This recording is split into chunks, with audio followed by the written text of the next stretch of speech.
The quality control of cream and ointment. This video is supervised by Dr. Rawan and presented by Dina, Rahaf, Riham, and Ragad.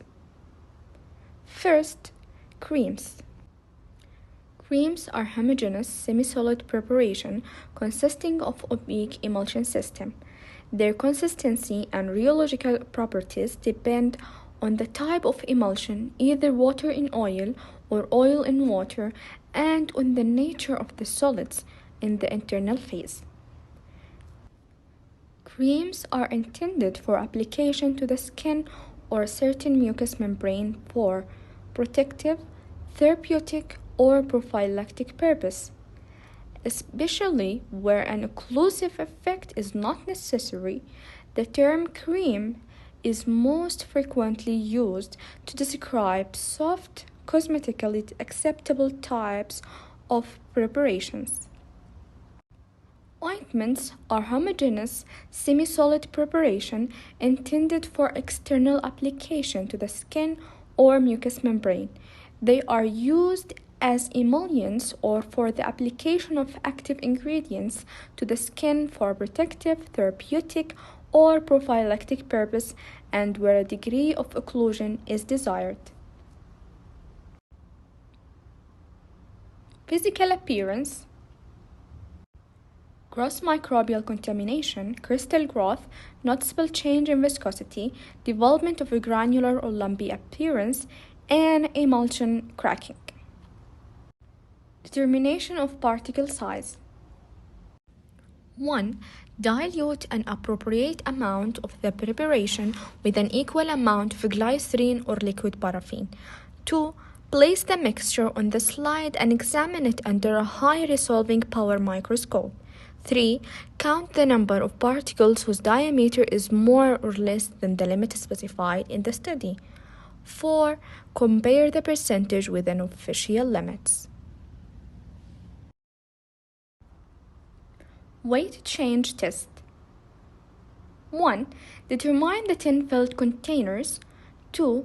Remove any label that could cause a weight discrepancy. 3. Clean the exterior well, dry, and weigh each unit individually. 4. Cut off the side part of the containers. Remove their contents by washing, dry them, and weigh each unit with its corresponding parts. 5. The difference between the weights give the weight of the content. 6. Calculate the average weight of the content. Specifications. 1. The average net weight of the content must not be less than the stated amount. 2. The net weight of the contents of any one container should be neither less than 90% of the labeled quantity nor less than 95% of the labeled quantity. 3. If requirements are not met, weigh the contents of an additional 20 containers. 4.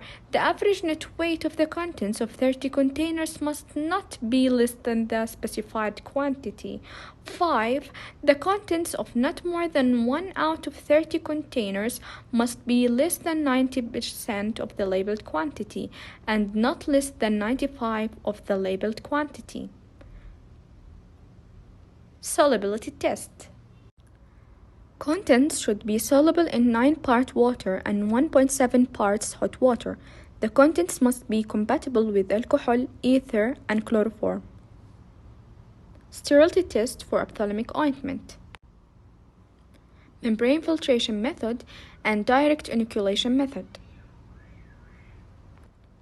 Active contents inspection. Active contents inspection must be carried out according to an official study, and the percentage must be within official limits. Specifications. Count particles larger than 50 micrometer in any dimension. No more than 1 tube should contain 8 of these particles, and the total number of these particles in all 10 tubes should not exceed 50. If requirements are not met, test on an additional 20 containers. No more than 3 out of 30 tubes must contain more than 8 particles, and the total number of such particles in all 30 tubes must not exceed 150. And thank you.